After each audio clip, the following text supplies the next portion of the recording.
اعوذ باللہ من الشیطان الرجیم، پناہ مانگتا ہوں میں اللہ کی شیطان مردود سے۔ بسم اللہ الرحمن الرحیم، شروع اللہ کے نام سے جو بڑا مہربان نہایت رحم والا ہے۔ السلام علیکم ورحمۃ اللہ وبرکاتہ۔ رسول اللہ صلی اللہ علیہ وآلہ وسلم نے ارشاد فرمایا، اللہ اس شخص کی طرف رحمت کی نظر سے نہیں دیکھے گا جو کسی مرد یا کسی عورت کی دبر میں صحبت کرے۔ اللہ تعالی ہمیں ہر برے عمل سے محفوظ رکھے، آمین ثم آمین۔ یہ حدیث سنن ترمذی شریف حدیث نمبر 1165 ہے۔ اسی کے متعلق دوسری حدیث ہے،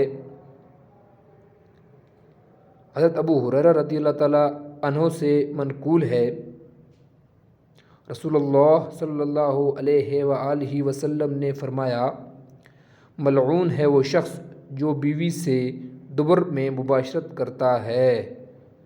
اللہ پاک ہمیں ہر برے عمل سے محفوظ رکھے، آمین ثم آمین۔ یہ حدیث سنن ابو داؤد حدیث نمبر 2162 ہے۔ ویڈیو دیکھنے کا شکریہ۔ اللہ حافظ۔